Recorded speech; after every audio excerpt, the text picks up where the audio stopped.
Okay, so welcome back, everyone, to our fifth tutorial for our unit in LAWS12070, Public International Human Rights Law.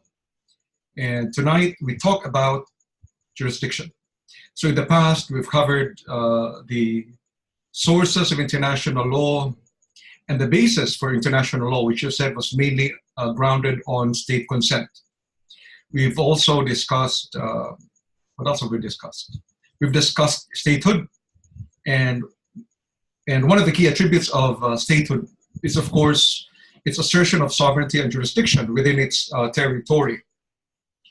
And we will realize that although conventionally, as a rule, we would understand state jurisdiction to be limited and circumscribed by its geographic territory, we would wonder if it's possible for a state to actually extend its jurisdiction beyond its territory. In other words, to probably criminalize behavior which are done in other states. That would be one of the questions that we would like to ask, because one thing we would like to observe is, would the assertion by a state, such as State A, for example, of jurisdiction for crimes committed in the territory of State B contravene the sovereignty of State B? Because, you know, in that instance, for example, it would be difficult to argue that a crime was committed within the territory of State A. It was, you know, primarily would have been primarily committed in State B. And so this is an area we will examine.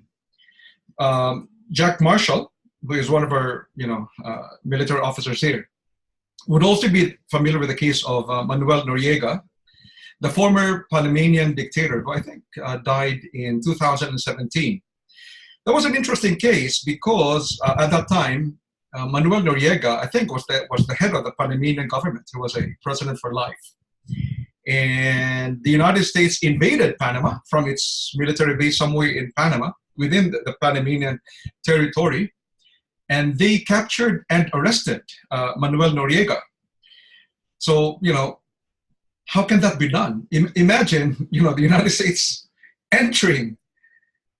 invading the territory of a sovereign nation, state such as Panama, in order to arrest an incumbent sitting president, who was Manuel Noriega at the time. And you might wonder, when it actually happened, there was a time when Manuel Noriega holed up in the embassy of the Holy See in Panama.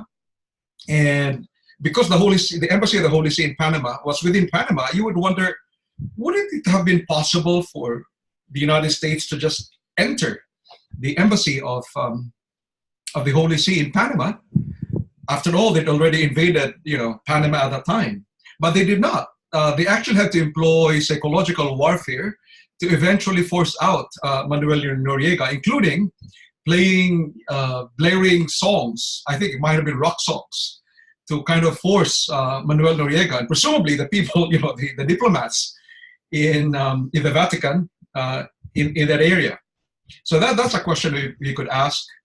It would be also interesting to know, for most of us who are aware of what has happened in the US presidential elections, there has been a strong claim, and that's the subject, I think, of the Mueller investigation, of an attempt by Russian operatives to influence the US elections. And it would appear that, Russian operatives operating primarily from Russia and perhaps some other, eastern states, trying to influence the US elections by, posting whatever fake news or whatever on Facebook and, social media and whatever, in order to disrupt the US elections. And we will again observe that at some point, the US government actually have issued warrants of arrest against these Russian operatives who were based in Russia or probably based in, I don't know, Czechoslovakia or whatever. But the question is, how could the US perhaps assert jurisdiction over alleged crimes, which, if they were perpetrated in Russia? And, how could the US assert jurisdiction for that? Or we might say, what if you have somebody who's very active in social media on Facebook, for example, and this individual, let's say the person is from Australia, and that person is very critical of Islam. Okay, and I don't want to be misled, I'm just using it as an example, okay, because I'm not critical of Islam. But let's assume that that person who is based in Australia, an Australian citizen, attacks Islam in his social media post in Australia, and somehow, there are people who are offended by it. Let's say in Indonesia or even in Saudi Arabia. And for some of you probably remember the case of the British author Salman Rushdie, who who infuriated a lot of people because of his cartoon. Was it a cartoon or a novel against the Prophet Muhammad? And the people who were offended were actually a lot of them were Muslims from not in the UK, but in Saudi Arabia and so on. And they actually the imams actually issued a death edict against Salman Rushdie. But let's assume, going back to that example of an Australian citizen who posted a post on his social media account on Facebook, attacking in a blasphemous way. Let's assume it's blasphemous, the Quran and Islam. And that Australian at some point decided to go to Saudi Arabia. And he is arrested by Saudi religious police, alleged blasphemy, which is a crime which could be punishable by death. What would be the basis for Saudi Arabia exercising jurisdiction for that? Let's assume as well an instance where you might have, and this has happened, I think, in the UK, and this has again been perpetrated by Russia. Let's assume that you have a UK national who lives in, let's say, Buenos Aires in Argentina. But this particular British national, and let's assume that that British national at some point was from Russia, an oligarch, but who has run afoul of the government of Vladimir Putin. And somehow Vladimir Putin's government decided to put a contract or order the killing of this individual, of this UK national, in Buenos Aires, Argentina. And that UK national is then killed in Argentina by Russian operatives, which happened in Argentina. The question then is, if one of these operatives at some point were lured into the UK, they went there, or maybe one of these Russian killers went to a friendly state and they were arrested by a friendly state, a state friendly to the UK, and the UK then requested for the extradition of that Russian killer. Would there be a basis for the jurisdiction of of UK over the Russian killer? So we will notice that international law throws a lot of very interesting legal questions pertaining to jurisdiction. And we should begin by noting that when we speak of jurisdiction in international law, this isn't the same as jurisdiction that we commonly understand in civil law, which is the power of a court to adjudicate or to make a determination of a matter before it. In international law, when we speak of jurisdiction, we're looking at least three things. One is the legislative or prescriptive jurisdiction, which is the power of a state to pass legislation or laws that would criminalize or regulate certain behavior, not only within its territory, but even outside of its territory. So that's one. The second aspect would be the enforcement jurisdiction, or what we call sometimes the administrative jurisdiction, which is the power of a state to enforce its laws. So not just pass laws, but enforce them. And that leads to the question, can their laws be enforced outside of its territory? In the sense of, trying to prosecute and even arrest individuals. So what if in Somalia, you've got pirates who are involved in, well, obviously piracy in Somalia, can a state arrest these pirates in the high seas when the high seas don't belong to anyone? So again, those are questions. And of course, the one which is very familiar to us would be jurisdictional jurisdiction, or judicial jurisdiction, which is the power of the courts to actually hear and try individuals for the purpose of determining guilt or innocence of such an individual. So these are the topics that, these are the legal questions that can be raised when you talk about jurisdiction. And after studying this topic, therefore, you should be able to discuss and explain the meaning and nature of jurisdiction and the principles on which jurisdiction is based. Now, before we proceed, would any of you have any questions or comments? Manjo? Yes, Faye. I don't know if you've discussed it. I missed the first 5 minutes of your tudes. So with this jurisdictional principles, yes. How does it play out with regards to Jamal Khashoggi? So he's a resident in Washington, but he's, I think, a Saudi national. Yeah. He was, CIA believes he was murdered in Turkey. So how does that all play out? You see, we've got 3 countries that have direct interests in this person. True. So one of the very good point, Fair. One of the basic questions we should be asking ourselves is, because assuming that Jamal Khashoggi is a U.S. national, and I'm not sure, if he is in fact a U.S. national, I don't really know, or he could be a U.S. subject. I believe he's a Saudi national, but he resides in Washington. He resides in Washington, so he's in a sense a subject of the United States. Could the U.S. government, for example, assert criminal jurisdiction so that these 11 Saudis, I think, were identified from videos to have perpetrated the killing of Khashoggi within the Turkish embassy? Is that right? Yeah. The Saudi Arabian embassy in Istanbul, Turkey. Oh yeah, that's right. Yes, yeah. So Saudi soil in Turkey. It's in the Saudi embassy in Istanbul. So in other words, it was perpetrated within Saudi territory from international law. Can the U.S. assert jurisdiction over one of these killers? We will examine that later on. Okay. In fact, I think I may have questions about that, but that's an interesting point. But you notice how important that is. It could be about somebody attacking the Chinese government on Facebook. That person could be in New Zealand, could be in Australia, could be in the U.S., where there's freedom of political communication, freedom of the press, and that person visits China and that person gets arrested. In fact, that is quite common. You probably have come across journalists who attack the Thai monarch, and and in that particular case, when the journalist visited Thailand, that person was arrested. I don't know what they call the crime against the monarch, but that person has been arrested, a Western journalist. But how does that happen if if the publications were done, say in the UK or in the US, but it affected or it cast ill repute upon the monarch of Thailand? So on what basis can Thailand assert its jurisdiction? So these are some of the key points that are thrown up when we talk about jurisdiction in international law.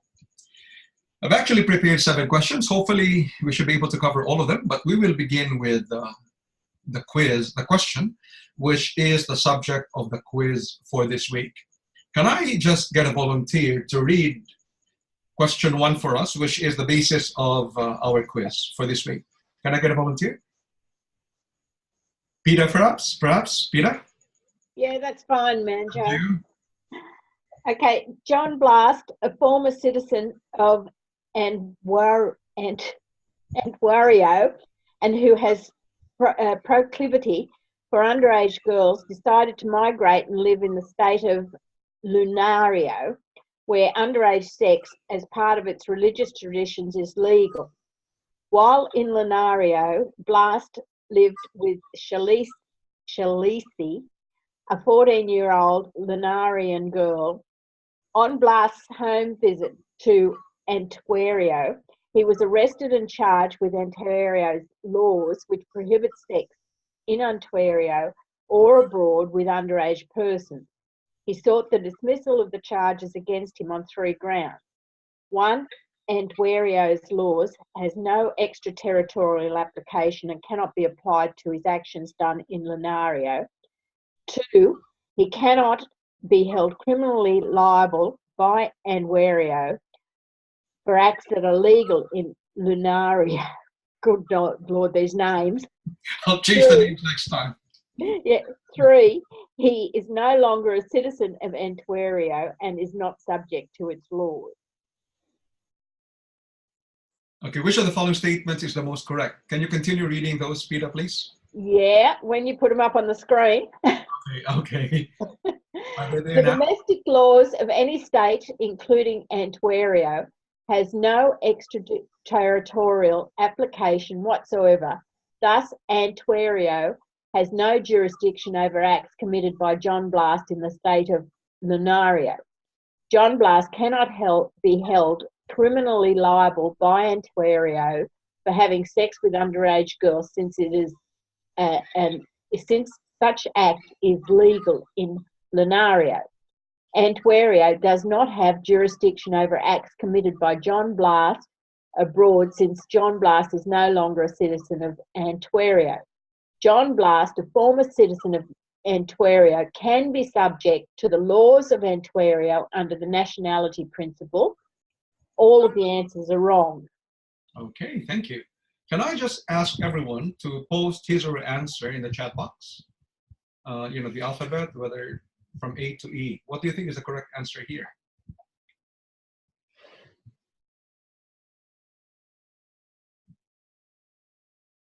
Okay, very good. We've got a dissenting opinion there.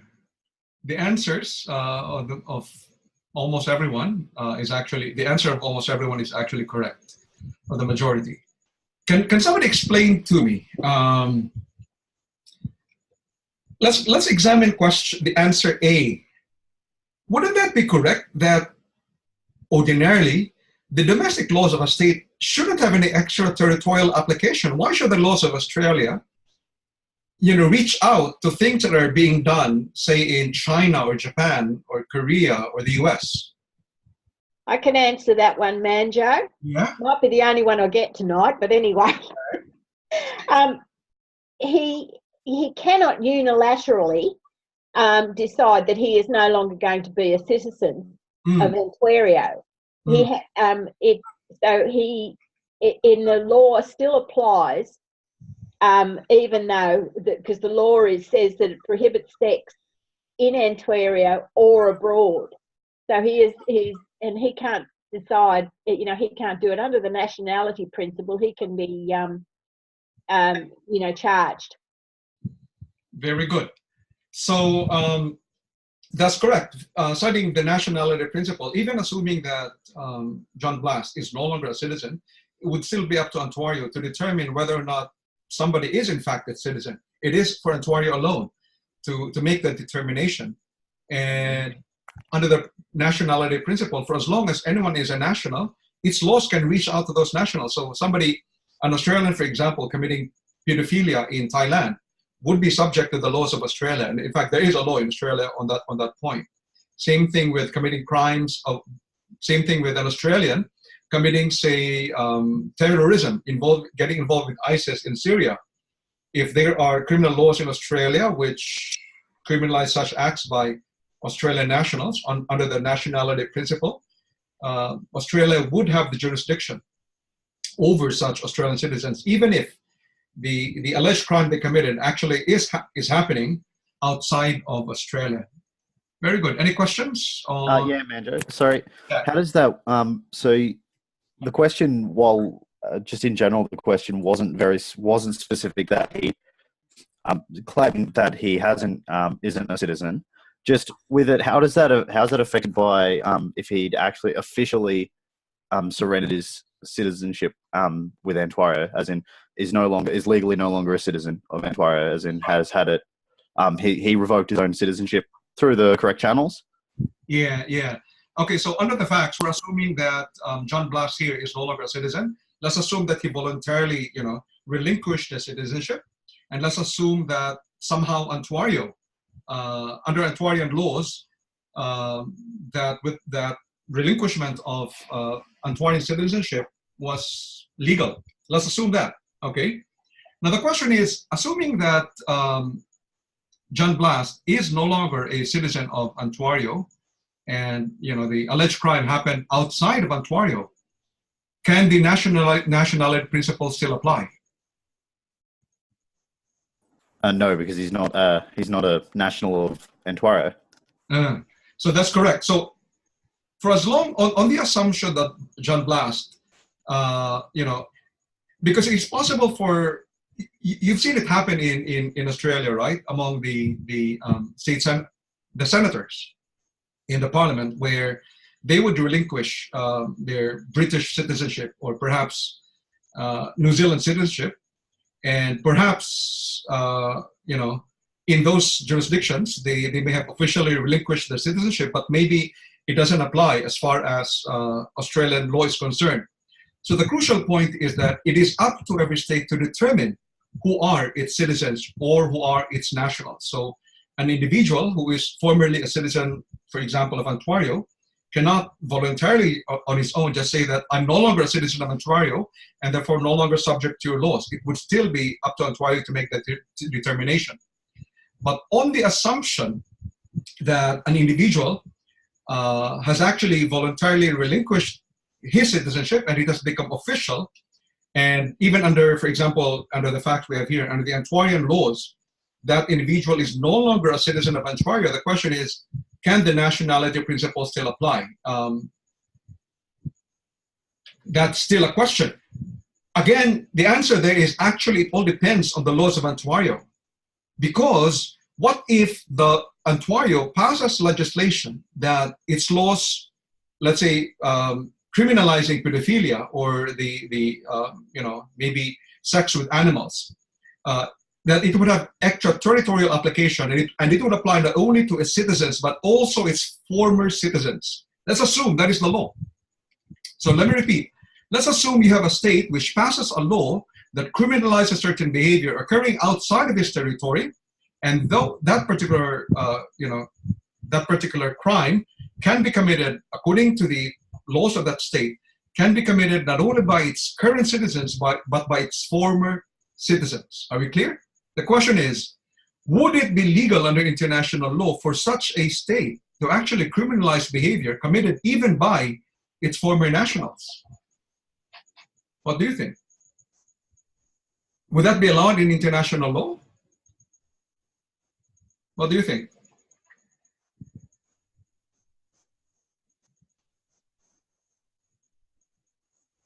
Was the question clear? I don't think it would be. Why is that, Dakota? Because everybody, if they could just do that themselves, they would commit all sorts of crimes and then just use themselves. And I just don't think that would be allowed. Uh-huh. Because it's like the Brazilian man who just killed his wife over in Sydney and then went back to Brazil. They've brought him back here. Uh-huh. I don't think. I don't know. I could be wrong. We need to go back to a key principle in international law. What is the source of international law? And if you go back to the case of France versus Turkey, what is the important international law principle there? The question, the legal issue for us really is this.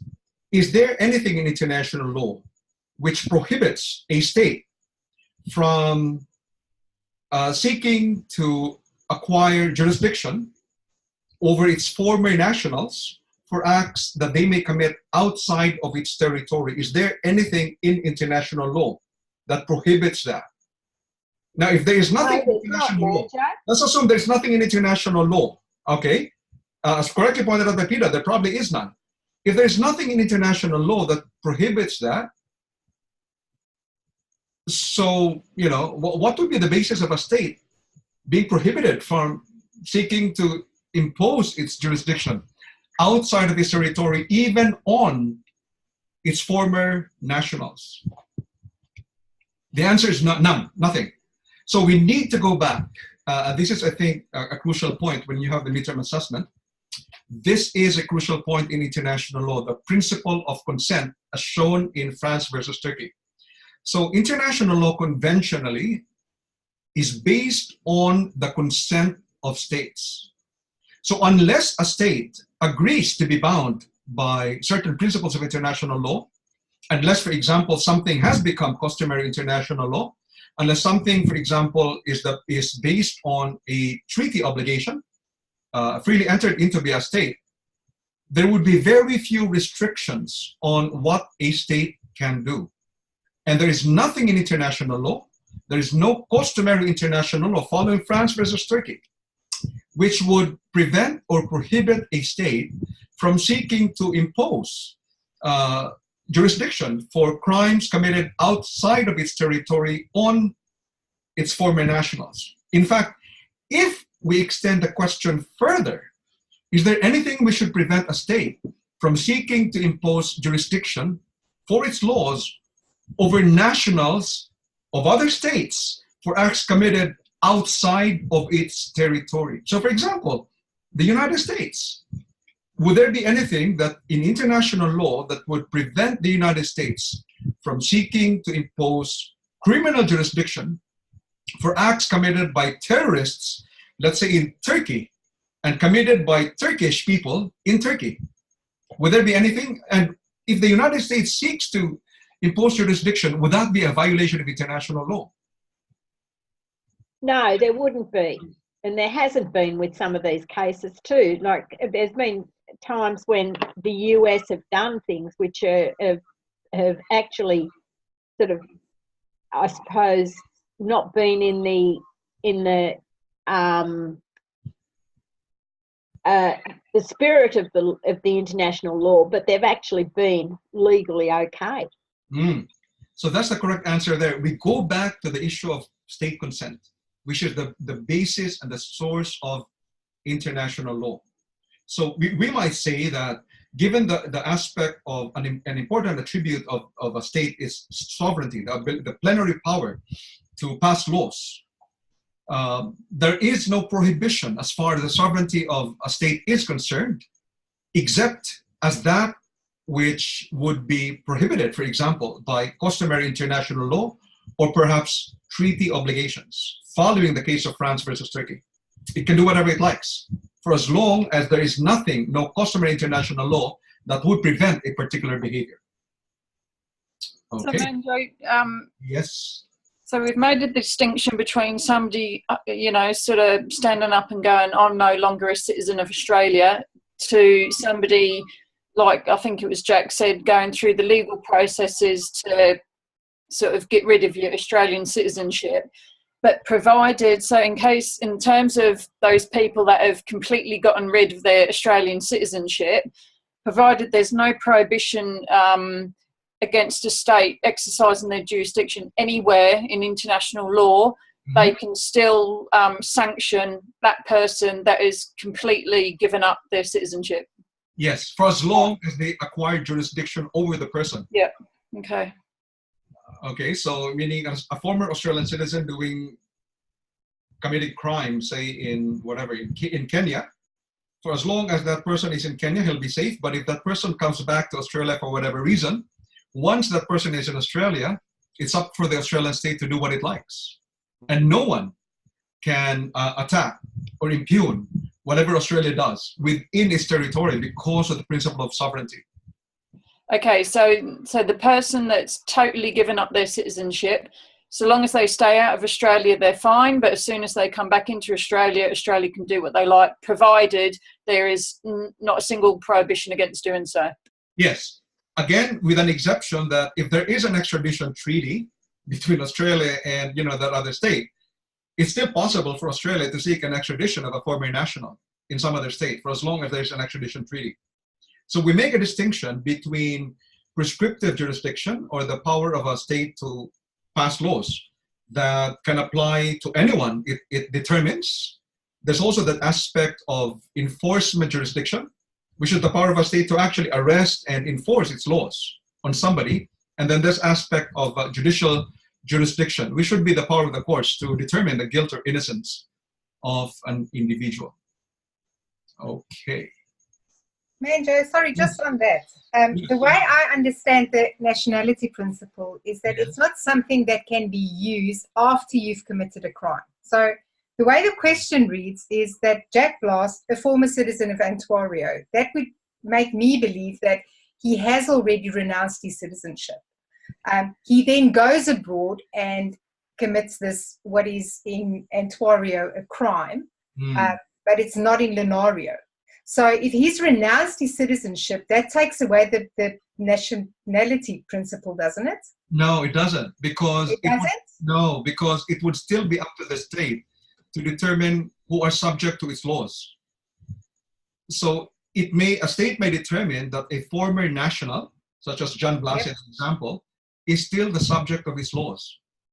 Okay, but what makes him then different? If he's gone through the whole legal process of renouncing his citizenship and then basically taking away that whole nationality, what makes him different if he's just a straightforward Lunario citizen? Is there a distinction there? Do you always, I mean, what I'm trying to get at is, at what point do you cut off your nationality by renouncing your citizenship? Okay. That that's a legal process, so... Yeah, good questions. Sorry. Very good questions. In relation to that question, at what point does a person officially cut off his ties to a state? It is not for that person to determine that. It's actually for a state. So for as long as a state says, you know, that our laws will apply to nationals and former nationals, that's a determination that can be made by a state on the assertion of its sovereignty.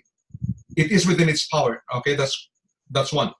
So even if a person has ceased to be a citizen officially, if a state seeks to assert jurisdiction over its former national, it is within the power of the state to do that. Now, you had a question though. Your other question was, what happens if a person was never a citizen of another state? Can you apply the nationality principle? The answer is no. No. At what point does he cease to fall under that nationality principle? Because from this question, it seems that John went across as a former citizen, and he already lost then went back and did the crime. So, I mean, is it a perpetual principle that can be applied? Is it? Okay. Yes, it is. It is a perpetual principle because it is up to the state to determine who can be the subject of its laws. And it can assert its jurisdiction, which is a principle recognized in international law. It can assert the nationality principle. It is up to the state to determine who are its nationals. So it can consider a former national as a national, as far as that's fine. criminal jurisdiction is concerned. Okay, so when a state decides that they don't want to be part of a convention anymore and they sign off, and they then do things that go against what the convention that was in place, there's a time frame that they're not allowed to do things. So there's not a principle like that when you give up or renounce your nationality to a... Okay. No, that's fine. No. Okay, and the other crucial point is it has often happened that some individuals renounce their citizenship for the purpose of committing a crime. As Peter correctly pointed out, that cannot be done. Okay, and especially in military, under military law, somebody who is meant to, let's say, be forced, conscripted in the military, cannot renounce his citizenship for the purpose of evading military service. Okay, let's go to question 2. Can somebody read question 2 for us?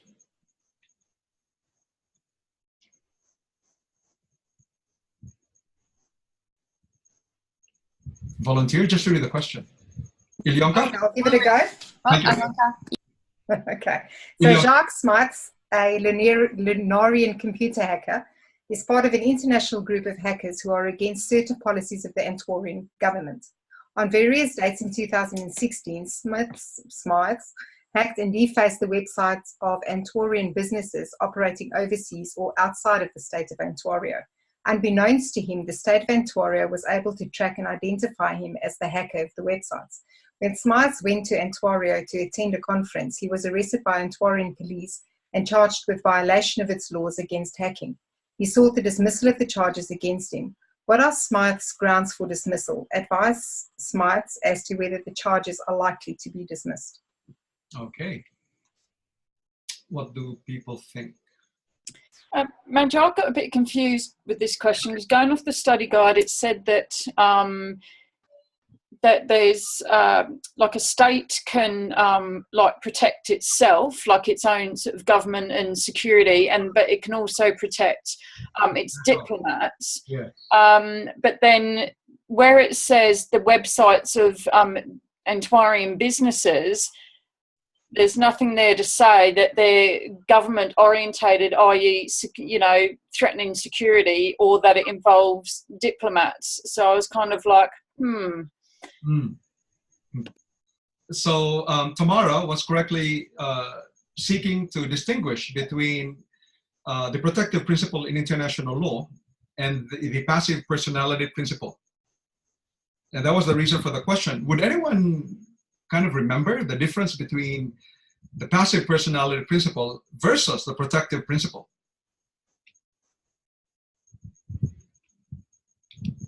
Anyone? With the passive personality principle, it only needs to threaten a national of that particular state. It doesn't need to actually threaten the state. That's right. So very good, Peter. So when you speak of the passive personality principle, the assertion there of jurisdiction by a state is based on the fact that one of its nationals is potentially subject to harm or has been harmed by an individual abroad. So it is seeking to protect its nationals abroad. That's called the passive personality principle. So the example I gave was, if you had the case of that U.S. citizen who was, let's say, murdered in Buenos Aires, Argentina by Russian operatives, by Russian killers, the U.S. can assert what is known as the passive personality principle to bring the killers to justice in the U.S., assuming it were able to acquire jurisdiction over the person of the Russian killers for acts committed in Buenos Aires, Argentina over a U.S. national. That is the passive personality principle. Okay, so again, if you had an American military man, probably in Afghanistan, and he was killed by some Afghan individual in Afghanistan, can the U.S. assert jurisdiction over an Afghan who killed a U.S. serviceman in Afghanistan? Again, based on the passive personality principle, that can be done. The passive personality principle is actually closely related to the protective principle, and under the protective principle in international law. What it simply means is that a state has the power to pass laws in order to protect itself, to protect its national interests or national security, or even its security interests. So the focus of the protective principle is actually the state. The focus of the passive personality is the protection of nationals of a state. The focus of the protective principle is the state itself, to secure its interests. In the example that I gave of the U.S. serviceman, you can see the intersection of, or the overlap of the protective principle and the passive personality principle, because on the one hand, following the passive personality principle, the U.S. government can seek to impose or assert jurisdiction over a crime committed in Afghanistan over an American serviceman on the ground of the passive nationality principle, but also on the ground of protective principle, because the United States can assert that it is seeking to protect its national security interests by ensuring that U.S. servicemen will not be murdered outside of the United States. You can see an overlap there. Okay, was that clear? Now, so going back to the example in question 2, what has really happened here is that, is there a principle, what principle here can be used in order for a state? Yes, Ilyonka, what do you think? That effect doctrine. He wasn't in Ontario when he did it, but the effects were felt in Ontario with all their businesses operating, and especially the businesses that's operating overseas. That's right. So there's also the effect principle in international law that where the activities committed outside of the territory of a state have an effect on that state, then it is within the power of that state to pass laws or assert jurisdiction. And that is an example of the Russian hacking of the U.S. elections, or the attempt to hack. Is that correct? Attempt to manipulate the U.S. elections.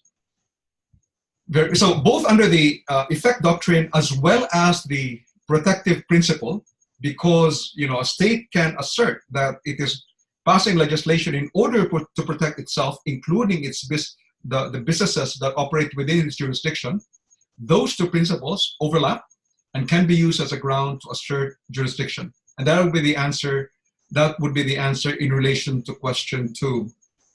Antuario can allege on the basis of, can claim on the basis of both the protective principle as well as the effects principle that the hacking committed by Jack Smythes in Lunario can be the subject of the laws of Antuario, even if they were actually done in Lunario and not in Antuario.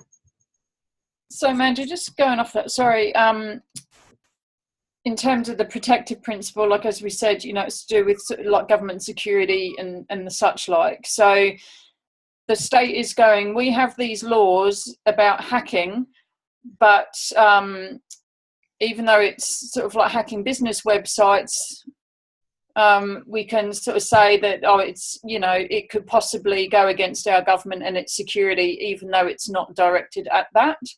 It's not just a question of it's going against the government, it's going against the state. Because the state is more than the government.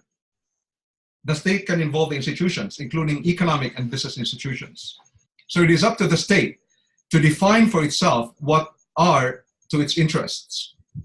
So if it defines that part of its state interest lies in protecting its businesses, that would be covered by the protective principle. And again, the question we always ask is, would there be anything in international law that would prevent a state from using the protective principle in order to protect, you know, its businesses or whatever for activities that are committed outside of its territory by individuals outside of its territory, and yet subject those individuals to the laws of that particular state? There is nothing in international law. Manjo, Yes.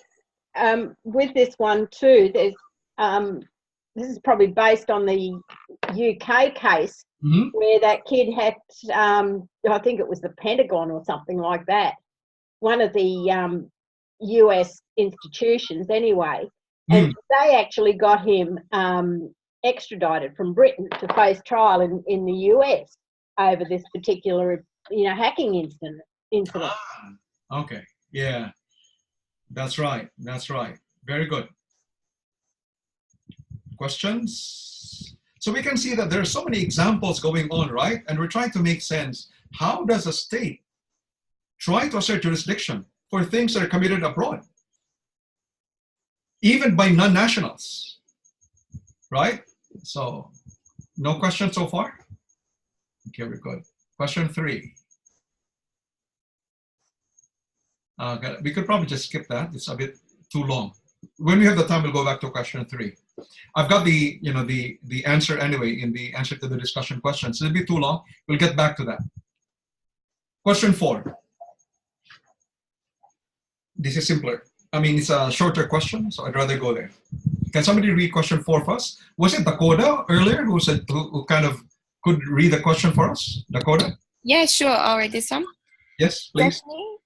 Stephanie, 15-year-old citizen of Kendoma, traveled to Ratamu. God, well, these names are hard. In her bag were 2 sticks of cigarettes containing marijuana, which she was legally allowed to possess in Kendoma upon a medical doctor's prescription. At the Rutamu International Airport, Rutamuan, are these different names? Or are they meant to be the same? They're meant to be the same. Oh, okay. Which Rutamu, customs officers found Stephanie's 2 sticks of marijuana cigarettes in her bag and arrested her.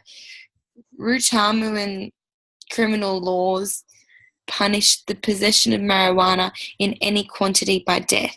You have been appointed as Stephanie's public defender. Advise her whether she can be exempt from criminal liability given that her possession of marijuana cigarettes was legal in Kendoma. Very good. Thank you. Right. Thank you. That can happen, right? You know, you think you're doing something right, perfectly legal here, and then you go somewhere, and then all of a sudden you're arrested. It could be as simple. It could be as simple as carrying a Bible to Saudi Arabia, if I'm not mistaken. Is that true? It could be as simple as carrying a pornographic video and bringing it to maybe, Saudi Arabia, where the laws are very strict. The question is, prescription pills are a beauty, because there's some prescription pills that are not legal in some countries. that's true, which means that you have to be very careful when you travel to some countries. Like you go to Singapore, where possession of illegal drugs can be subject to the death penalty. You need to be really careful. Okay, what do you think? Could you, in that circumstance, could you, like, if it, I mean, I suppose medical marijuana, it's such a contentious subject as it is anyway. But if you had a medical condition that, if you didn't have XYZ medications, it's life or death. So you had to take them with you, but those medications are illegal in that country. Is there anything that you could get from that other country's, like, government or whatever, to sort of go, this person is allowed to bring these drugs into this country? What do you think? What do the others think? I think, yeah. Huh? Whether it was marijuana or something else, Yeah. Something that was for a medical purpose, to keep somebody alive or for a medical reason, I think they would be able to get exempt. I do. Okay. That's like telling a person who has asthma that they can't take their puffer into another country. Yeah. And if they have an asthma attack and they weren't allowed to bring their puffer in, can you imagine all sorts of problems that would cause? I can imagine all sorts of problems medically that could cause, but if you follow the territoriality principle, which Ilionkas pointed out, it is up to a state to determine what its laws are in its own territory. No other state can tell a state that its laws are wrong. So if Rutamu determines that even the possession of medical marijuana or whatever medicine is punishable by death, that is punishable by death, because in that particular case, Rutamu would be able to assert its sovereignty, and it has plenary power over everything that happens within its territory. So be careful there. It's under the territoriality principle. It is the laws of the state, of the territory, which would determine the laws that would govern. What was there a question? I still reckon that that would be something that would be challenged. I reckon someone could get exempt from that. Sorry to get. I would probably disagree with that. Just on the basis that Jack, what I said, or Dakota, what Dakota said. With what Dakota said, just on the basis that there is no requirement that you travel to that country. You don't have, that country is not saying, hey, you have to come here, so we'll let you in. It's, no, you'll follow our rules when you come here. Because and it has happened quite often though. Yeah. In countries. So what if she was going to visit a family member who was dying and she had a medical condition and she needed that with her? Well, that is, that country was concerned, it'd be tough bickies, really. Really? They just wouldn't take any notice of something like that. Unless you make prior arrangements when you're going to these countries, if you've got anything contentious like that, there's no way in the world that you get away with it. Well, she couldn't prove that it was for a medical reason, no way. But if she could prove that it was, and she had a doctor's, I don't know, I reckon someone would fight it. And these days, I reckon it'd go through the court and it'd get approved somewhere. I think people get off all the time. Look at Bali. Look at all these Australians who go over there and do drugs. Isn't that the death penalty and stuff? And look how many get away with it. But look how many they shoot too. Yeah, not as many that get away with it. I think the only standing exemption with this sort of thing is the only one that I'm aware of where people can apply for exemptions is firearms, and that's if they are in certain positions. Whereas, for example, a special a protective securities section for a diplomat going over, and they required to have firearms. Interestingly, if one that sort of you can look very recently was the alteration of Papua New Guinea's laws regarding the use of firearms for these people, for foreigners in Papua New Guinea for the APEC summit. Mm. Mm. Yeah. Yeah. Okay. So there is a popular saying: when in Rome, act like a Roman. You have to follow the laws of wherever you are. Mm.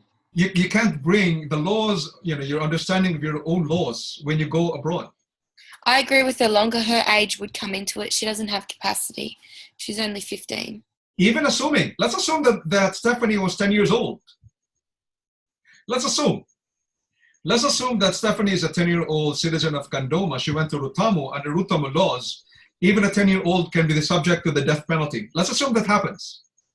Would it be a violation of international law for Rutamu to impose the death penalty on Stephanie, a 10-year-old child from Kandoma, for bringing in a prohibited medical marijuana, which was legal in Kandoma from her own home country, but illegal and punishable by death in Rutamu? Would that be a violation of international law?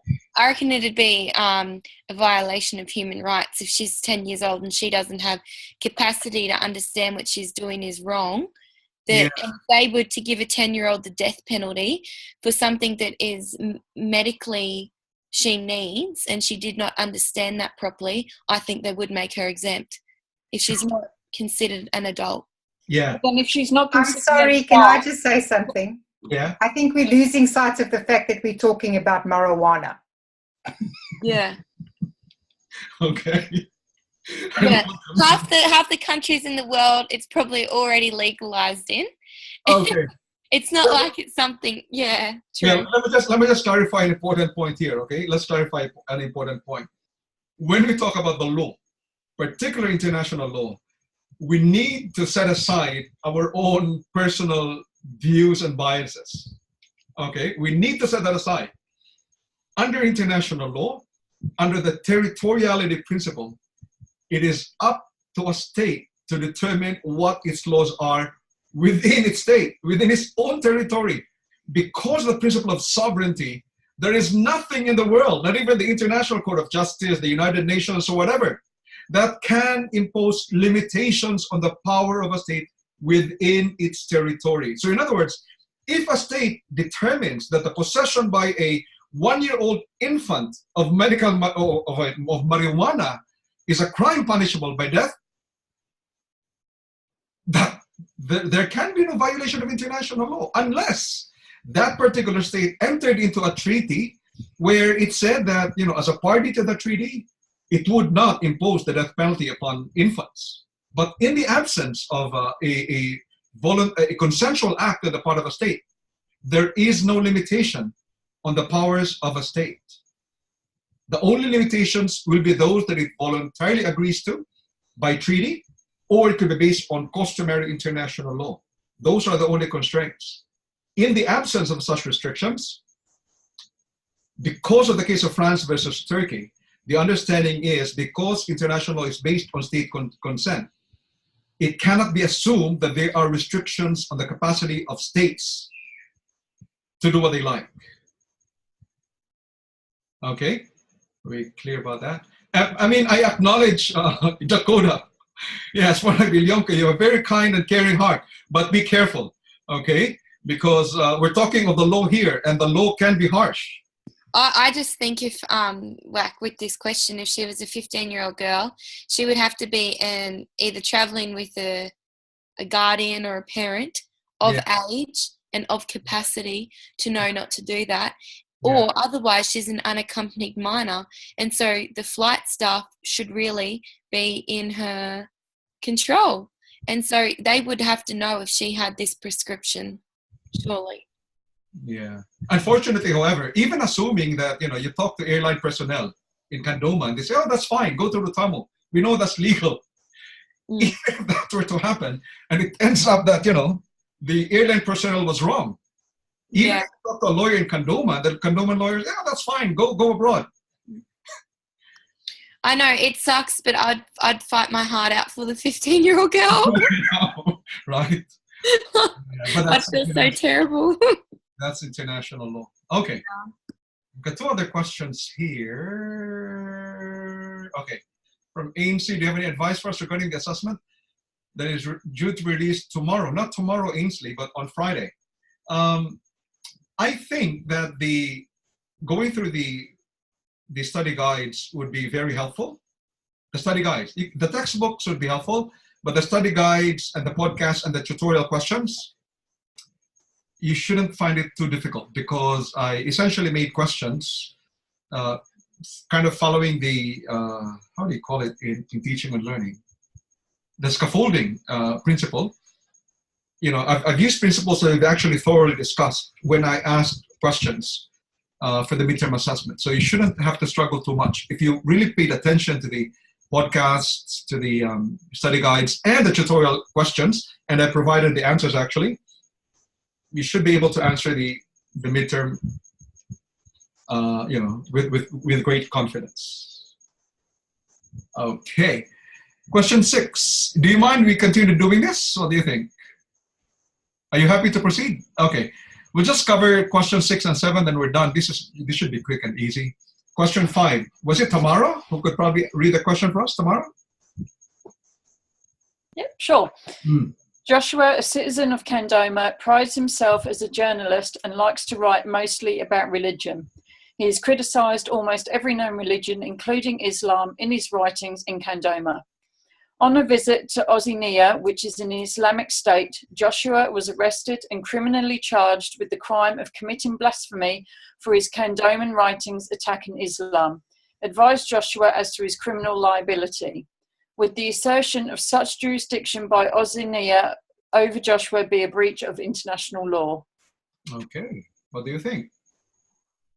Remember that Joshua was writing against Islam, not in Ozinia, but in Kandoma. And yet when Joshua went to Ozinia, all of a sudden, without his knowledge, you know, he was charged with blasphemy. Is that allowed? What do you think? Can I say No way, Jose. Tony, what do you think? I think that this is the same as the hacking one. Yeah. Person hacked into on foreign soil. This person's broken the Oceania law whilst overseas, and as soon as he gets to Oceania, they're quite within their rights to arrest him, I think. That's right. That's the correct answer there. We would. In that particular case, Jack, more than the territoriality principle, it's the protective principle that could actually be cited by the state of Oceania, is trying to protect its interests in prohibiting, writings even abroad against Islam. So it's both the territoriality principle, but more importantly, it's the protective principle, the ability of a state to pass laws to protect its interests. And it is up to the state then to determine what its interests might be. Very good. Are we good for 2 more questions? Okay, I mean, if somebody has to leave, you know, that person can leave, but if others are willing to stay on, we'll just stay on. Okay. Question 6. It's a very short question, but just to, you know, emphasize certain points. Can somebody read question 6 for us? I'll have another go if you like. Thank you, Tamara. A citizen of Orsiniya hijacked a Kandoman plane whilst it was travelling over the airspace of Rutamu. When the hijacker was arrested by Colombian police upon landing in the state of Colombia, the state of Fort sought the hijacker's extradition. Can there be a legal basis for the state of Fort to seek the hijacker's extradition? So, you know, you have a state of Orsiniya hijacking a Kandoman plane and traveling over the airspace of Rutamu, so 3 different states. And then, but the hijacker was arrested in Colombia, a 4th state. The question is, the state of Forte is now seeking the extradition of that citizen of Orsiniya for hijacking.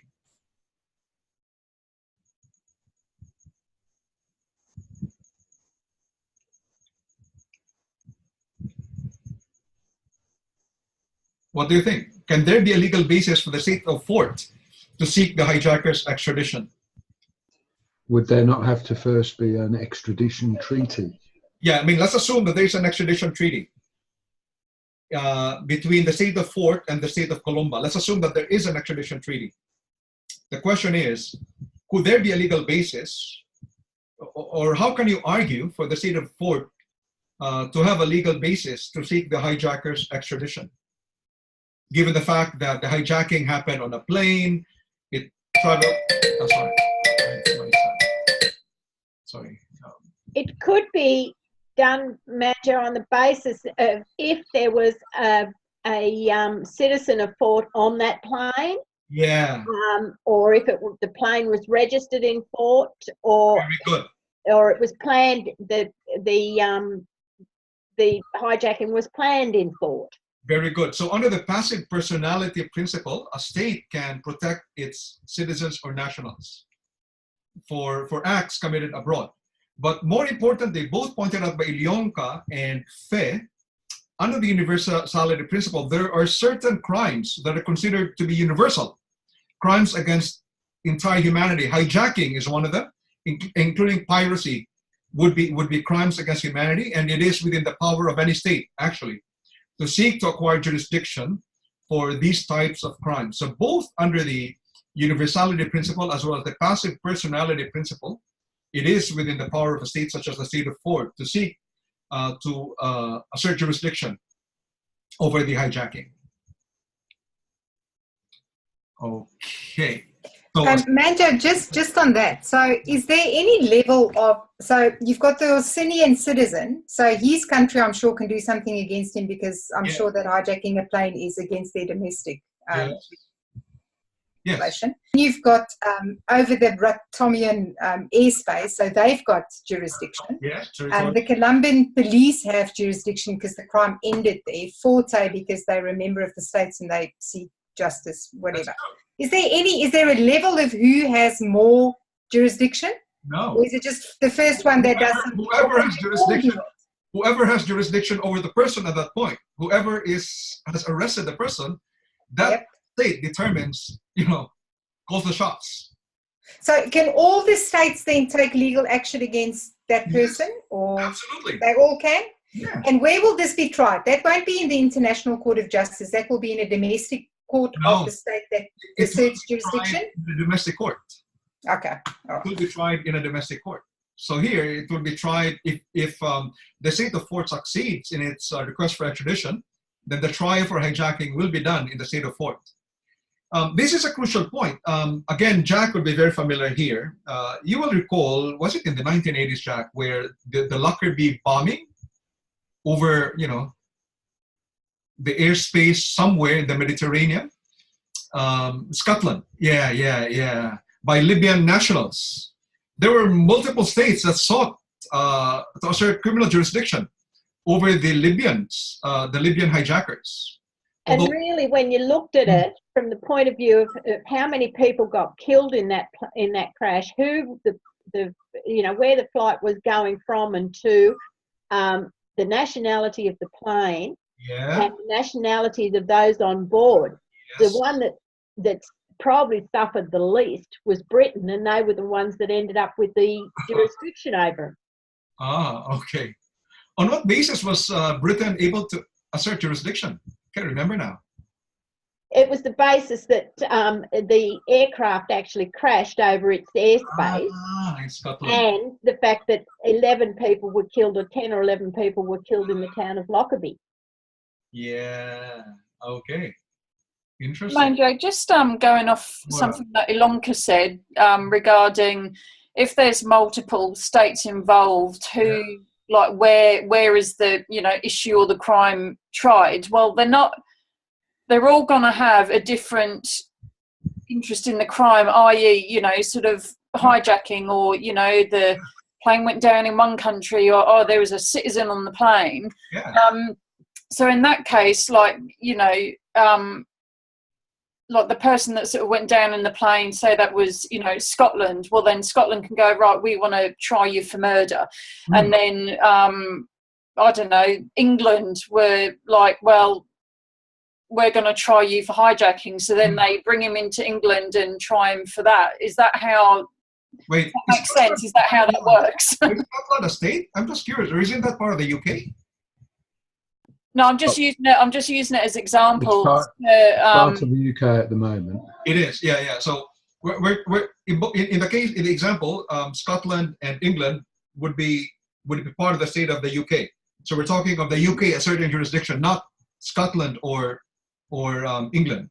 Yes, no, I get that. I was just using it as an example to sort of, if there's different states involved, you know, and if they're all fighting over one person, is that person dragged to each state to be tried for the issue that they have with that person in their domestic courts? That will be subject to the discussion among states if they wish. Manjo, with that one, Scottish law is actually different to English law. Yeah. They have a different system of trial there completely. But it's with a similar situation with MH17. Yes. Malaysian Airlines plane that went down over the Ukraine. That particular one, if they ever get anybody from that, that is likely to be tried in the Netherlands court. Because there has been basically an agreement amongst the states. It'll either go to the Netherlands or Malaysia. Yeah. But even though there was, you know, quite a few people from different countries on that plane, I think they've basically decided amongst themselves that that's where it'll go to trial if it ever gets there. Thank you. I just want to point out something because, Tony, go ahead. Oh, sorry, I was just going to say, but it's certainly true that people face court in Australia. They spend 10 years in prison, what have you, and then they get extradited to another country where they're tried again for crimes, and then they're sent down, and then they can do their time there, and they can go off, and so there's no limit. Yeah, that's right. There was an American guy here a few years ago who was actually tried in Australia and convicted of manslaughter in Australia for killing his wife on the Great Barrier Reef on their honeymoon. And then when he was released from jail, he went back to the United States and he was tried again for murder. Yeah. Can I just make a point? Sorry, because I need to end this in a short. I have to pick up my son from the train station in a short while. Let me just make a quick point about the example of Tamara about Scotland and England. Let me just clarify. Because Scotland and England are part of the state of the UK, Scotland and England do not have any legal personality in international law. Okay? So it will have to be the UK as the state, which will seek to, my daughter is now getting picked up by my ex-wife. So do you mind if I go now? Okay? Thank you so much. I'll see you soon. Bye-bye. Thank you.